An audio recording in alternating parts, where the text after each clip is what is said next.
Hello and welcome to the Larry Arnn Show. That would be I. I work here at Hillsdale College, and today my guest is a charming woman. I think you'll like her. She is the curator of Winston Churchill's favorite place, his home called Chartwell. We'll start right now. It's no secret that Americans are more divided than ever.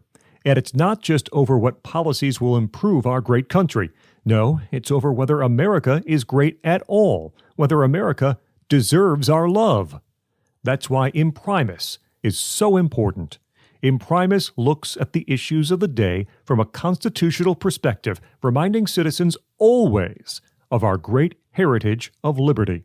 For more than 50 years, Imprimis has featured speeches from the smartest conservative thinkers and writers at Hillsdale events. These days, Hillsdale publishes people like Molly Hemingway, Andy Puzder, Harmeet Dillon, and Chris Rufo. Over 6.4 million American households and businesses receive Imprimis absolutely free. And I urge you to sign up for it today at no charge. To get your free lifetime subscription, go to hillsdale.edu/lifetime right now. Or text the word Imprimis to 71844 and we'll send you a link to sign up for your free lifetime subscription. That's IMPRIMIS to 71844. Hello, Katherine Carter. How are you? I'm very well. Thank you very much. Great to have you here. Katherine is the curator of Chartwell, which is full of Winston Churchill's house. How'd you get to be that? Tell us about your life. How'd that happen? So I am a very long-standing history geek, you could say. I remember I had a birthday when I was quite young, and my birthday falls on VE Day. And I remember the celebrations for the anniversary and just being astonished by the level of celebration and asking my dad, what was the story, what happened?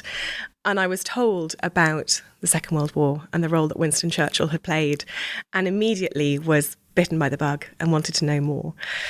So I spent a lot of my life studying history. I studied at a university and then did a master's in museum and artefact studies, which then led me rather nicely to managing historic houses and, in due course, Winston Churchill's home. You're a member of the Royal Historical Society, is that correct? That is correct, yes. Yeah, that's a big deal. The National Trust owns Churchill's house.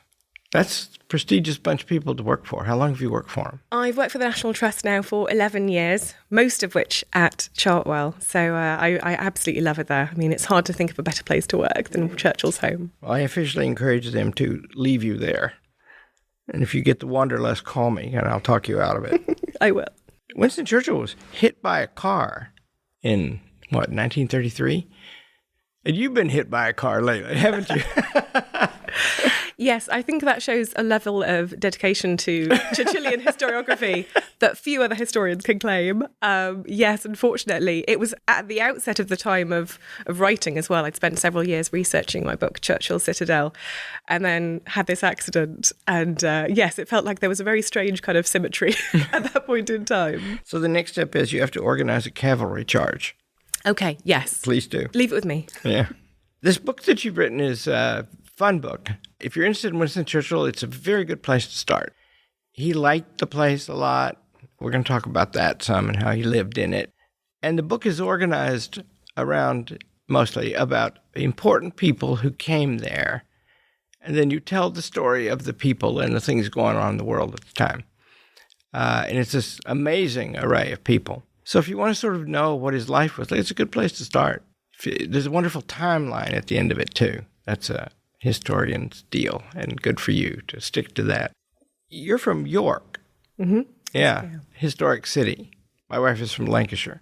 Yes, fellow Northerner. Yes. Yeah, they spent a lot of time killing each other back in the day. Well, my husband's from the other side of the Pennines as well, so we've managed to have a truce over time. There you go. That's right. She had to marry a foreigner because I was more acceptable than a Yorkist. Yeah, and it's a historic city. And I've seen pictures of you. Your social media accounts are fun, by the way. I've seen pictures of you wandering around in New York. And that's your thing, right? And so now you go to this home. When was Chartwell built?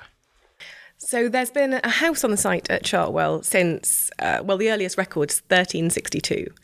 And none of that original structure survives, but the oldest part of what you see at Chartwell today is 16th century. So approximately the reign of Henry VIII. So it has this very historic core, but then there's also some parts of the building as recent as the 1920s. So it's a mix across the centuries. And Churchill bought it when? And tell the story of that. He first saw it in 1921 and fell in love with it at first sight. Although I should say he fell in love far more with the view and the setting than the house itself. The house itself was structurally very flawed and needed considerable investment. And it wasn't the right time for them to be buying this house, but it never left Churchill's heart. And a year later, he had been lucky enough to have a rather sizable inheritance come his way. First question he asks, is Chartwell still on the market? And it is. And so he buys it, but rather boldly he does so without telling his wife. So Clementine had loved it at first when they first saw it in 1921, but she was a very sensible woman. She could see that it would be an extraordinary amount of money to make it inhabitable. And she was absolutely right, actually. Her gut instinct about Chartwell was bang on. But he waited until less than a week after she'd given birth to their fifth child. Bought it without telling her. So then they have to live in this house, which needs, like I said, an extraordinary amount of money spending. It has dry rot, it has water running down the walls, it has mould. So it takes almost 2 years to do the works just to make it ready to live in. And so they don't actually move in until 1924. Mm-hmm.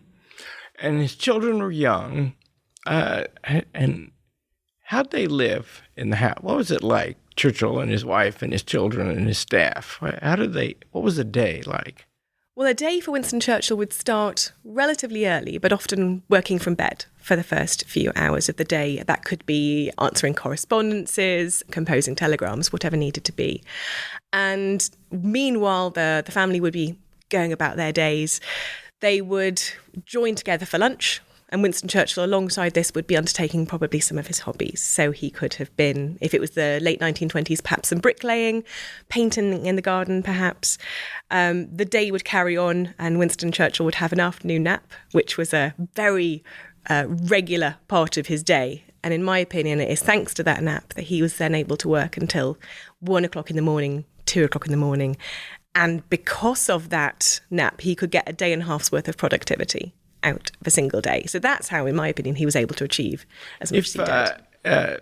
If one is interested in Winston Churchill, I will give my personal encouragement that the place to go is Chartwell, because you get to see how he worked and how he lived. And he was an immensely productive human being. And that was his factory site. Mm-hmm. Oh, absolutely. Yes. It is the output of so much political and literary material, which is vital to Churchill's legacy today. So much is played out at Chartwell. The children, did they like the house? They did. There's a story that after Winston Churchill's bought it, he brings some of the children in a car and says, oh, what do you think of this place? And they love it instantly. And he says, well, I've got a surprise for you. I've actually bought it. The range of ages of the children, though, mean that you have at the oldest Diana, who, is born in 1909. So by that point, she's sort of getting ready to leave home. But you've also got Mary, who's born in 1922. So, a toddler. So they all have very different experiences of Chartwell. But Mary, the youngest, she's the one who was the Chartwell child. It was the Garden of Eden to her. You are charged, along with others there now, in a long line of people since the National Trust acquired the house and Churchill and then his wife died, to keep it so it shows how he lived. That means you have to know a lot about how he lived.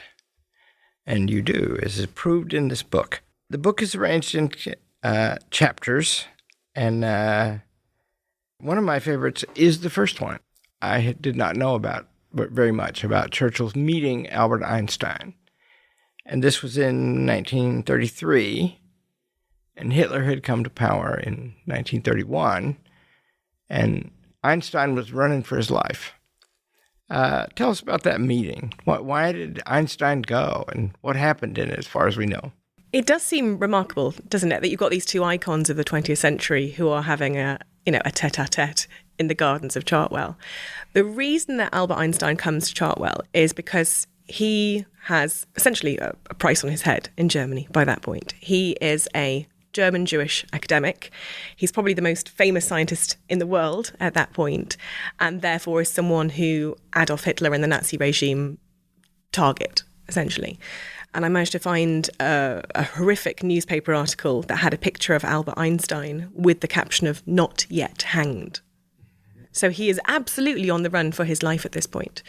Meanwhile, Winston Churchill is so prophetic in seeing the dangers of Nazism much earlier than most other people. His first speech warning about a war mentality in Germany is November 1932. So with Albert Einstein on the run and trying to find individuals in the British political establishment who can potentially help fellow German Jewish academics, he comes to those who he knows are already making the case against Nazi Germany. And so that's the reason he wants to see Winston Churchill. And it's a thing about Churchill that things like that happen in politics today. One, if you read the paper and pay attention, a politician takes a position, and he took the position that Hitler was dangerous and we better get ready. Then people start coming, and people who agree with that. And Churchill gathers information. And and Einstein, we don't know a lot. I've read your chapter.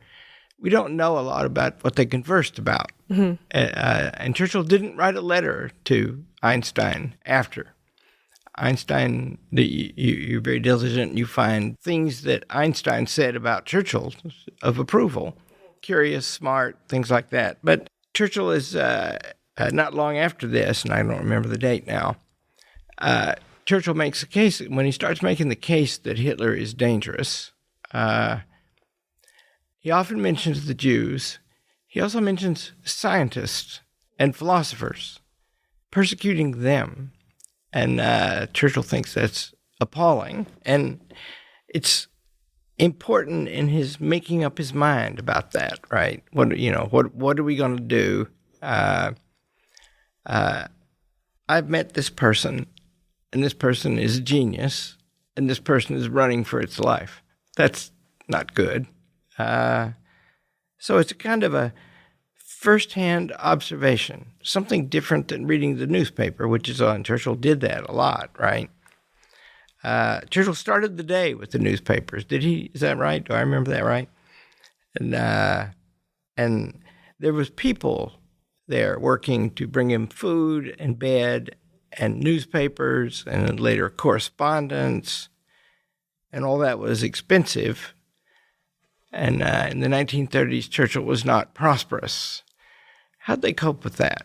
I think that not only were the renovations to Chartwell so costly, and it's worth noting that they bought a house for £5,000 and then spent £20,000 on remodelling it and another 10 on the decorations and furnishing. And they borrowed quite a lot of the money to do those works. Then in 1929, he loses close to £1 million in modern day money in the Wall Street crash. So the Churchill's finances really are precarious at that point in time. And as you said, to have a country house the scale of Chartwell, you need a considerable staff, as well as the maintenance. So all these costs add up and are really beyond Churchill's finances. And even though he is a politician, his main source of income has always been writing. So at that point, he needs to increase his productivity rapidly. And that happens across both articles in newspapers, but also his writing of histories. So his multi-volume history of his ancestor, the first Duke of Marlborough, is almost like another character in my book. It's this thread that is constantly there. It ends up being, I think it's about 1 million words in total. But the advance for that is a big part of what alleviated the Churchill's precarious finances at the outset of that decade. But there always needed to be more. There always need to be more articles and more interviews and whatever it needed to be to bring in that money. It was a factory. And if they had lived more quietly, they wouldn't have been they. But and that meant that this expense of his life, he did live well, right? What were meals like at Chartwell? There's an interesting thing where if you look across the 1930s, there are some chapters of the book, some meetings where they're actually quite low key. So there is wine being drunk, but it might be quite a traditional English dish being served. But if certain people visiting who he really wanted to impress, they were sort of political figures, diplomatic figures, they would often hire a cook to come in, especially. They couldn't afford a full-time cook at that point in time, but they would sort of, parachute one in. And at that point, it could be fine French cuisine. So, a vast array of really beautifully cooked French food often. But it's interesting that their food choices could oscillate depending on their finances and who was there. Where did they eat? Describe that place. The dining room at Chartwell is such a special room. It's a very long room and it's triple aspect, so it's got views out on three sides. And it's got this wonderful sense of connection to the gardens as a result. And Churchill always used to sit facing the view. The view was what had captured his heart, so my gosh, he was going to look at that every minute that he could. The tables... He wanted the guests to be looking at him. Well, that too. The tables are quite interesting because a lot of people come to Chartwell and expect to see a long banqueting table. You would imagine it, Churchill sort of holding court. Whereas actually they're these relatively small round tables, not dissimilar to what we're sat at today, because Churchill had an extraordinary sense of dinner table diplomacy. And if you had everyone feeling equal, then conversation could perhaps flow more naturally and he could have a bit more control. He was sort of similar distance from everyone, so he could command the room, but also make sure the people who were attending those dinners felt appreciated and welcomed and listened to, because he wanted them to come back. If they had intelligence that they could bring, or insights or testimonials, whatever it may be, to support his campaigns, he wanted them to have the best experience possible at Chartwell. A story about... one of my favorite stories. We were talking about India earlier, you and I. There's a man named Birla, and he's when I went to India last year, I found out that his family is one of the most important Indian families, and that Gandhi lived with Birla for a long time. And people love to say that Churchill hated the Indians. Birla writes a letter to Gandhi, which Martin Gilbert found in the Gandhi archive, and he says, although he's not a friend of our cause, that is the Congress Party in Indian independence, he said, a great friend of India is Winston Churchill. And he gave me lunch in London, and then he invited me to his home, and I spent the weekend with him. And he reports that it was delightful. See, a friend of India. Now that's, in other words, that's a foreign policy achievement, one around the dinner table. Mm-hmm. You're saying that's what Churchill had a sense of. Absolutely. He knew that by bringing people to Chartwell, he could create what was in his mind the perfect setting for these discussions about geopolitics, but in a relatively relaxed, informal, but also very private way. So they didn't need to be worrying about having these conversations in Westminster where potentially, the walls have ears. People could be very honest and very frank. And actually, the reports from people who had these meetings at Chartwell tended to be exactly as you say, that Winston Churchill had this prophetic sense of what was coming, but also really prioritised collective security and alliances. So he wanted people to feel support for his cause in order to be able to then support him in due course. Today's Veterans Day. Was Churchill, did he like war? What about war? That's a very interesting question. I think by the time of the book that we're looking at, so the 1930s, he is campaigning for rearmament and collective security, primarily as deterrence for war. That is why he's saying Britain should rearm and Britain should rebuild its defences, because he hopes that by making it so apparent how ready Britain was, that would act as a deterrent for Nazi continuing territorial expansion. So I think it's, in my opinion, wrong to say Winston Churchill wanted war at that point in time. He was actually trying to avoid it. Yeah, my personal opinion, I think I can prove it, is that he was very taken with war, and he was good at it when he was young. He was good on the battlefield, good in the cabinet room. But at the Battle of Omdurman, he saw machine guns mow down a brave army. He didn't even like the army. That was dervishes. And if you read The River War, one of his best early books, he was horrified by that. He never attributes bravery to the British soldiers who were firing those guns. He does later to the ones in the cavalry charge in which he was. That's why you have to go organize a cavalry charge. Then you can write a book about it. It could be called Mine and Winston's. I'll remember that. It's a good idea.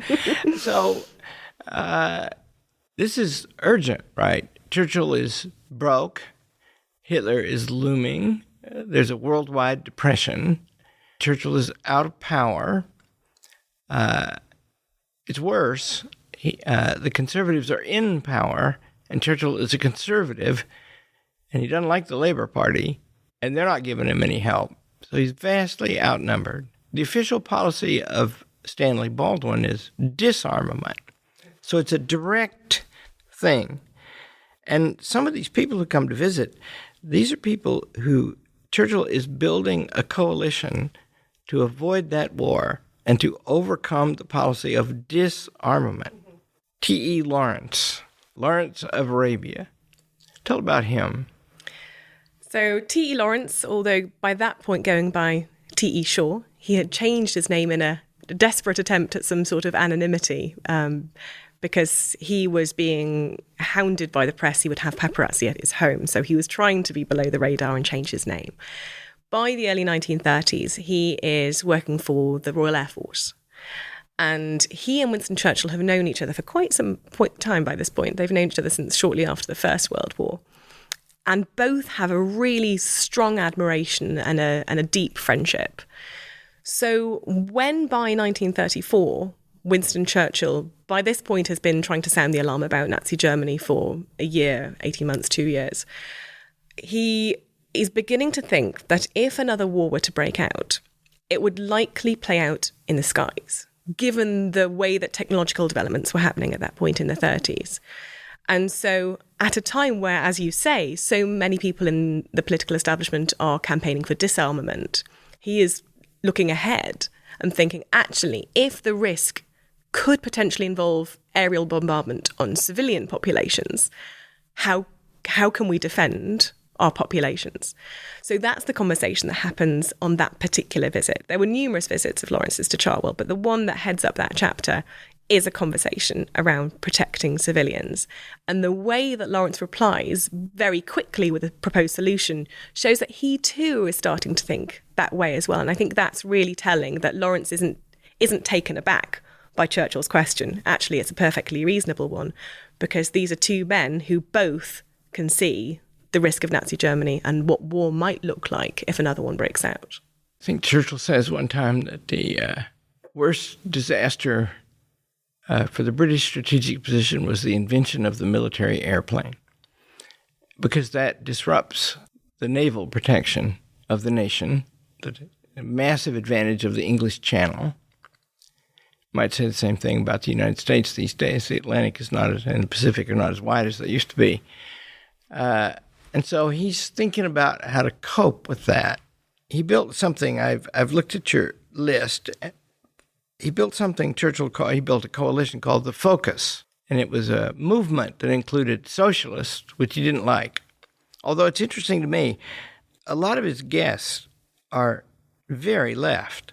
I mean, the Russian ambassador, Charlie Chaplin, Leon Blum, the French statesman. He's working with anybody to try to get airplanes built. That was the focus. We're going to forget about our other differences, and we're going to build an air force to protect this nation. His term later for the Second World War was the unnecessary war. Could have been stopped if those things had been done. Let's talk about the Russian ambassador. Oh, he didn't almost meet Hitler in Chartwell, but he almost met him in Bavaria, right?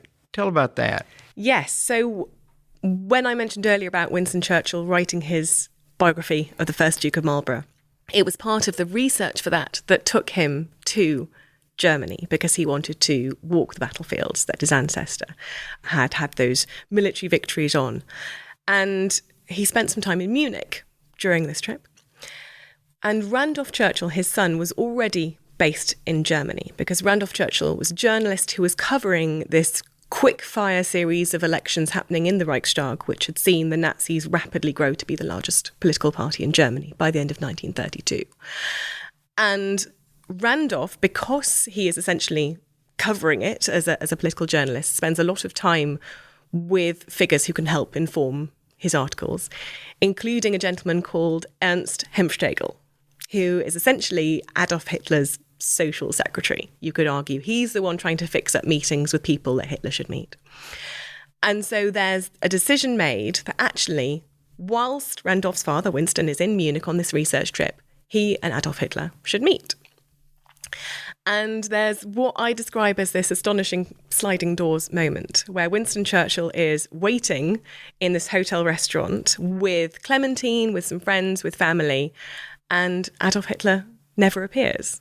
So Adolf Hitler, who is by this point the rising star of German politics, thinks actually Winston Churchill is by this point, as you've said, he's on, the backbenches of Westminster. A lot of people think he's a spent force in British politics, that he's past his peak and won't return to high office again. And so Adolf Hitler decides that Churchill isn't worth his time and stands him up. And Churchill writes of that later. And therefore he lost his only chance to meet me. Exactly, yeah.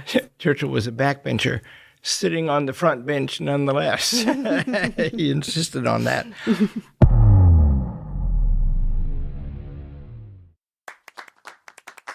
Hillsdale College is a small, Christian, classical liberal arts college that operates independently of government funding, and we want you or your son or daughter to apply. At Hillsdale, students grow in heart and mind by studying timeless truths in a supportive community dedicated to the highest things. Hillsdale College costs significantly less than other nationally ranked private liberal arts colleges and receives regular recognition as a best value, and nearly all students receive financial aid. Our robust core curriculum, vibrant student life, and 8-to-1 student-to-faculty ratio make for an education like no other. For more information or to fill out an application, visit hillsdale.edu/info. That's hillsdale.edu/info.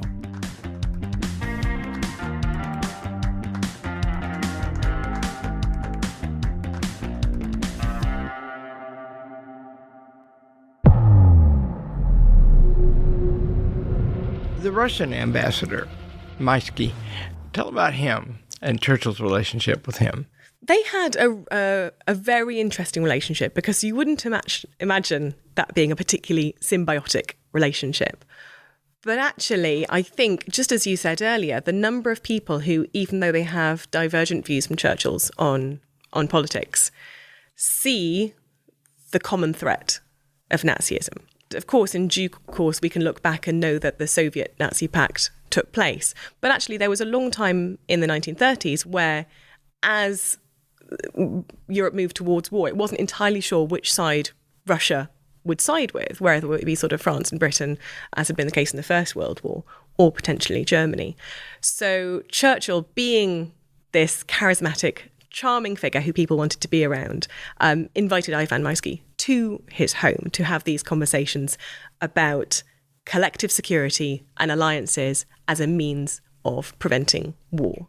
So there is a need in Churchill's mind to have these diplomatic relationships, even if that involves overcoming some fundamental disagreements about political ideologies. Churchill tried to destroy the Bolshevik regime, right? Didn't he describe, he wanted to strangle it in its cradle.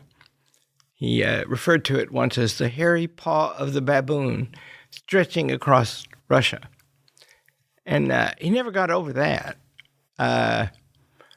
But he would deal with them.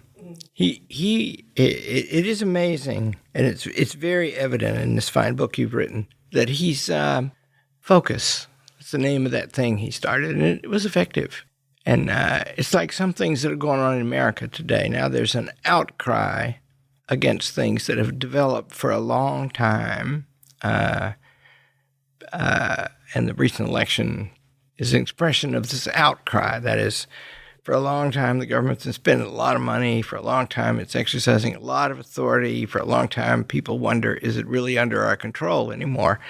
Well, there's a kind of a ground laid for people to see we're in danger here, and we'd better do something about it.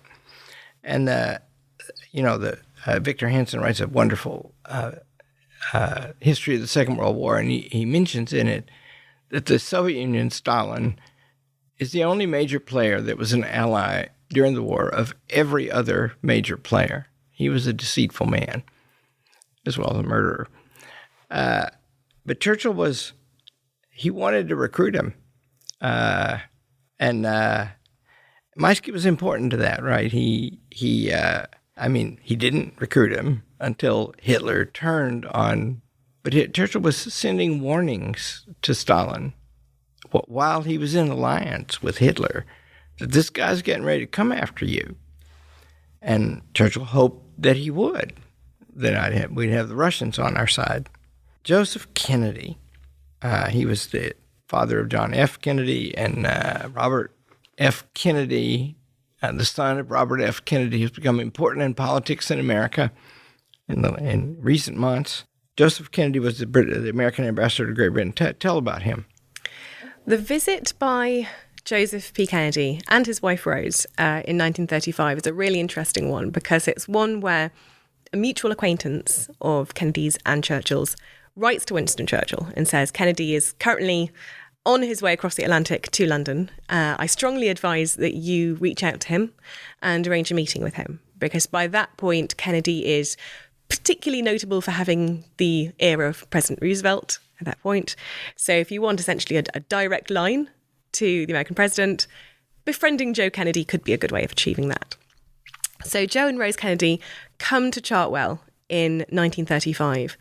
And what's interesting is during Kennedy's wider trip to London, he is being greeted very effusively and people are hanging on his every word. Whereas when he comes to Chartwell, Churchill doesn't have time for niceties. There is an urgent need for an increased strengthening of Anglo-American relations at that point in the mid-30s and goes straight into campaign mode. And unfortunately, this doesn't land well with the Kennedys. Winston Churchill is reacting at this point to something called the Anglo-German Naval Agreement, which is an astonishing decision made in June 1935, where the British government agree that Germany can rebuild their navy to a third of the size of the Britain's fleet. But that ends up actually being British and Commonwealth fleets combined. So actually, it's giving the green light to massive naval growth by Germany. So when Kennedy comes to Chartwell, what Churchill is proposing is some sort of shared Anglo-American naval security police force, a way of sort of protecting the seas if Germany is going to start rapidly expanding.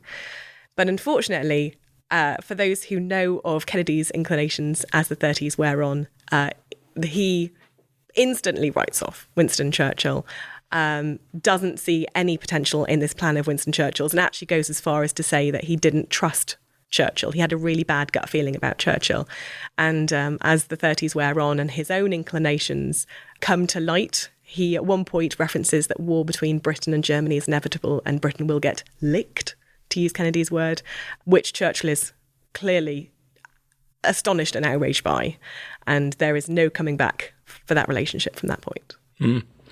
Parents who think they can control the opinions of their children could take caution because it was Joe Kennedy's son who made Winston Churchill an honorary citizen of the United States and thought he emulated his career after Churchill's. Wrote a book, Why England Slept. When did Joe Kennedy cease being ambassador to the United Kingdom? It was once war had broken out. Yeah, that long, yeah. And if you read the Foreign Relations of the United States, he was advising Roosevelt right up to the end. Joe Kennedy. Why was Joe Kennedy an important man? What was it about him? I think political influence. He's rich, right? Yeah, well, that too. He's really rich. And he used it. Mm-hmm. I can't remember how he made his money. I've read that he was accused of being a bootlegger, selling illegal whiskey. But he used that. He used that for his son, to get his son elected president. And so Roosevelt's got to think of him as a formidable political force. And Roosevelt is meanwhile sending other people to see Winston Churchill, after the war breaks out at least, to find out if they really are going to fight. Harry Hopkins and some others eventually have a mental block, Averell Harriman. So that's all delicate, and that didn't go very well. There's one of them where you go into several people who tell Churchill about what's going on in Germany. There are absolutely numerous individuals who come over from Germany from a wide variety of backgrounds. One of my favourite chapters is a gentleman called Heinrich Brüning, who was Chancellor of Germany from 1930 to 1932. So he held the office shortly before Adolf Hitler did. But when the Nazis come to power, he finds himself a political opponent of the regime, and people reference him in Germany at that time of looking like a sort of hunted animal. So he flees from Germany, comes to the United Kingdom, and brings testimony to Winston Churchill. So of his own experiences, but also he has a network of people still in Germany who were able to provide him with information. One thing I really love about Brüning's visits, and he visits several times over the 1930s, is that the first time he comes to Chartwell, he writes in his memoirs that actually it is the most drunk he has ever been in his life. An extraordinary amount of alcohol is consumed, and he goes so far as to say that he's not even going to try and remember the conversation that night because it had clearly been a rather jolly one. But the other meetings they had, he is sometimes bringing people with him to Chartwell, one of whom is a gentleman who had been his transport secretary when he was Chancellor, who had been subject to an assassination attempt during what has become known as the Night of the Long Knives. So a night of essentially a political purge by the Nazis on their opponents. So this gentleman had SS officers turn up at his house, and he was playing tennis in his garden at the time and had to flee from his family and go on the run instantly. So when you've got people like that coming to Chartwell, they are able to bring information that a lot of other people in Westminster aren't getting. These first-hand accounts of the terror that is being inflicted on German citizens by the Nazi regime. So Winston Churchill's intelligence network includes this very rich tapestry of first-hand accounts and statistics and estimates of kind of rearmament and whatever it may be. And it is this very rich picture he builds up that he is then able to start weaving into his articles, his speeches. You know, he is then able to use evidence to say that Nazi Germany are preparing for war and that we needed to do the same. It's worth mentioning that Stanley Baldwin and his regime, his premiership, they attempted to deprive Churchill of some of that information. Ralph Wigram comes up, and tell about him. Ralph Wigram is, in my opinion, a phenomenally brave individual. He is someone, and he's one of a number of individuals, but he's probably the most well-known, whereby he is seen as a really shining light in the Foreign Office, lots of potential, hugely intelligent, brilliant political acumen. But he is someone who becomes terrified of what feels like a sort of one step towards another of appeasement. I mentioned the Anglo-German Naval Agreement of June 1935. Many people see that as the first step of appeasement with Germany. So he starts bringing information to Winston Churchill at Chartwell. And then Churchill has this network of individuals. He has a friend who is called Desmond Morton, who is the head of the Industrial Intelligence Unit, who can look at it from an intelligence side. He has a friend called Professor Lindemann, who is an extraordinarily gifted scientist, who can then look at it from a scientific side and sort of put things in layman's terms. And he has this very close group of confidants who can assess this information that is coming to Chartwell. And then it goes back to Westminster afterwards. So, but I should say as well, there are other figures who are bringing that sort of intelligence internationally. One of the visitors is a gentleman called Pierre Flandin, who is a former French Prime Minister. And he comes to Chartwell bringing French estimates of German rearmament, which differ from the English estimates. So Churchill can then go to meetings and say, look, we're saying these numbers, the French are saying these numbers. Why is there this difference? Because the French ones seem right to me and those numbers are higher. And he can start to use this intelligence being brought to Chartwell to make the establishment maybe start to question itself a bit, maybe think, actually, we maybe do need to be investing more in defence at this point. So the conversations that happen at Chartwell, as described in my book, Churchill's Citadel, genuinely do change the course of history over those years. Yeah, and if you read the story of the 1930s, which much of which you tell in this book, efforts to silence people, pressure on newspaper editors not to publish Churchill. That's how he got his living. Almost had to leave politics because he was broke. I own 3 letters that Winston Churchill and Clementine wrote to a little old lady in Epping named Gladys Salmon. And she's a spinster. She never had any kids. She was a constituency worker. And she worked with a guy named James Hawkey, Sir James Hawkey. And they went round and tried to get local constituencies in the Epping district, later called Woodford, not to deselect Churchill so he'd be out of Parliament, because they were getting pressure from the Conservative Central Office to do just that thing. And Churchill, he's writing books and making a living and assembling information and writing his own speeches and having a big effect.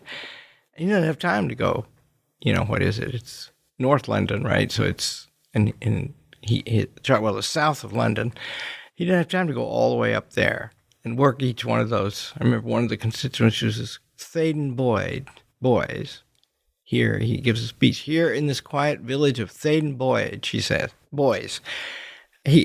So this lady, like these grand people who are very helpful to Churchill and informing him of things. A German helped him with money, right? Henry Strakosch. And then ordinary people, they rally and make him a more formidable force and able ultimately to turn British politics around.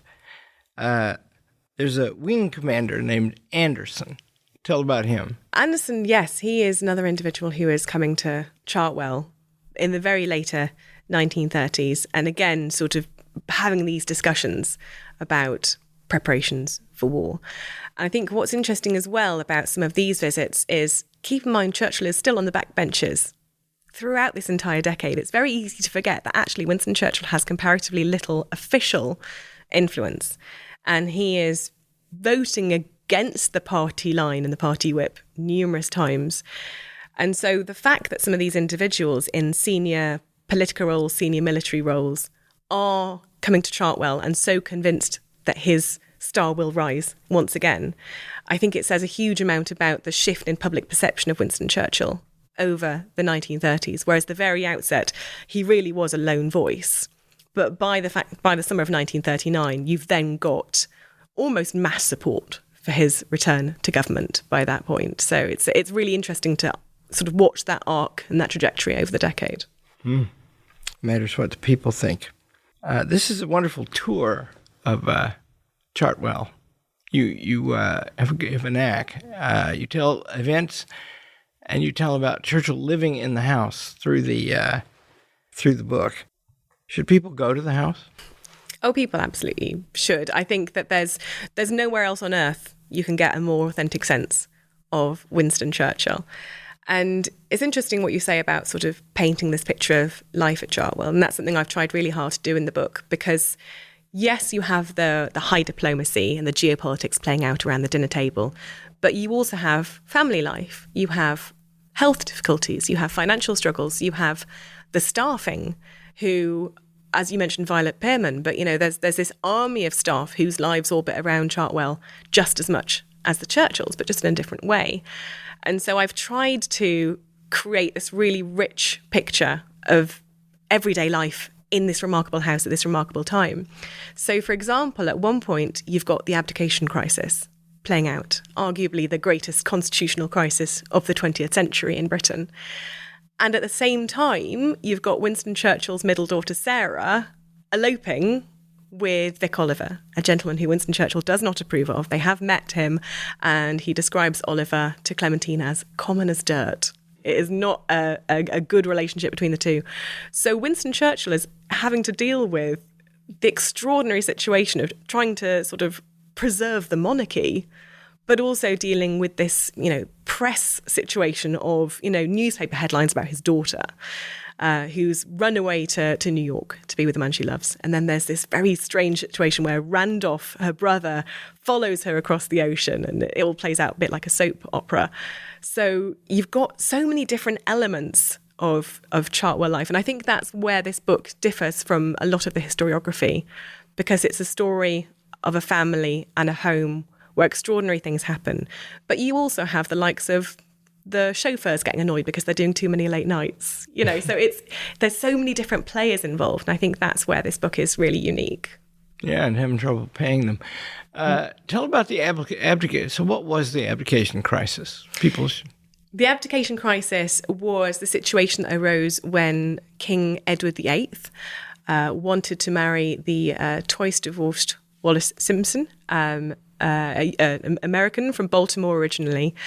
And the situation is that couldn't take place, or at least there would be considerable backlash to a twice-divorcee, becoming queen in the United Kingdom. And the government of the day threatened essentially to, resign over the matter. And it's a huge, huge crisis in politics. But Winston Churchill, he has a slightly sort of longer game in mind. And the chapter that plays out in my book related to the abdication crisis is a meeting that Churchill calls at Chartwell, saying, well, hang on, if we just put the brakes on things, one of a number of things could happen. We could seek evidence of a sort of constitutional precedent to relieve the uncertainty and come up with a solution. It might be Edward VIII might tire of Wallis Simpson, and this might all go away. Wallis Simpson isn't the first woman that Edward VIII has loved. There's another lady, Freda Dudley Ward, for example, who he'd loved for many years, who also visited Chartwell, who had been cast aside when Wallis Simpson came on the scene. So, but also, is it potentially helpful for Churchill to have something to be in opposition to the government about that seems to have quite a lot of popular support? There are a lot of people who actually think the king should be allowed to marry for love. Whether Winston Churchill's motive was quite so romantically driven, bit of a question mark, but certainly he could potentially stand to benefit from having this really kind of mass support, potentially. Now, unfortunately, this was one of the instances over the course of the 1930s where Winston Churchill essentially backed the wrong horse. He hadn't quite read the public mood correctly. And interestingly, Clementine had. She had sensed that, this wouldn't happen. And then at the coronation of Edward VIII's younger brother, George VI, Winston Churchill turned to Clementine and said, I see now that you are right. The other one, meaning Edward, wouldn't have done. But this is Winston Churchill, this meeting that happens at Chartwell, thinking he has potentially the ability to control the entire situation and make it come good for him. So it really is a phenomenal moment in British history, but it is one of the things that derails Churchill's influence at that point. Because it's a disastrous debate, right? Yes. And Churchill is, the whole house is against him, and he misread that too. Did Edward VIII deceive Churchill? There's certainly an element where he doesn't keep Churchill up to date with his thinking, because Winston Churchill is planning on making the speech in this House of Commons, by which point Edward VIII has pretty much decided to abdicate. So Winston Churchill is still backing Edward VIII being allowed to marry Wallis Simpson, or at least to play for time, as I said, to not sort of say it couldn't happen. So it's just a real shame. And actually, Edward VIII in his memoirs later says that one of the greatest sadnesses of his life is that Winston Churchill was subject to that level of embarrassment in the House of Commons in his defence. And that's something that stayed with him for the rest of his life, that this person who had done so out of loyalty to him suffered. Oh, I didn't know that. Yeah. So I think it might be in 1943, Prime Minister now, Churchill, gets a letter from the King, George VI, and says, my brother is intending to come and give a series of lectures. And the brother was living in Portugal, France, and hanging out with Nazis. And he was and they feared that the brother was going to give, end of the war speeches across the country. Let's make a peace and get out of the war. And Churchill writes him a letter, and it's short. I can paraphrase it pretty closely. My dear Windsor, I write to remind you that you are a field marshal in the British Army and therefore subject to all the rules of courts-martial. You've been appointed Governor General of the Bahamas, and you have not reported to your post. There will be a ship waiting for you at some nearby port, and you will get on it and go. And so That's always jaundiced my view of that episode of Edward VIII. Later, when Churchill was prime minister for the second time, when Elizabeth II, she has her coronation, and that's a big thing. And Prime Minister Churchill is mediating with the family about Edward VIII and Wallis Simpson's attendance, and he's very he's energetic in smoothing everything over so Edward VIII can come. And so you have these big episodes concerning this monarch and ex-monarch, and Churchill standing up for him, doesn't work out for Churchill. Churchill's threatening him, and then Churchill is treating him with great respect.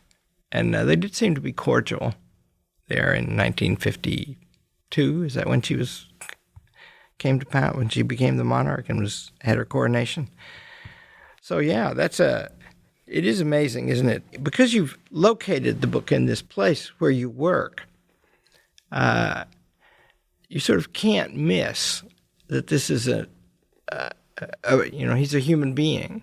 He's doing monumental things amidst all the problems that human beings have and all the loves that they have. There's Churchill used to play with his children. Churchill was fun. Do you think that? Absolutely. Yeah. He definitely. There's a lot of fun in the house. Yes. Oh my gosh, to be a fly on the wall at those dinners. Yeah. One of my favourite stories about a meal at Chartwell is one where Winston Churchill has decided to explain the Battle of Jutland. Mm-hmm. So First World War naval battle. And it's not just enough to explain it. He ends up using the salt and pepper shakers as the ships and blowing cigar smoke as gunfire to, explain the battle. And there would, champagne flowing and potentially music playing and rich conversation.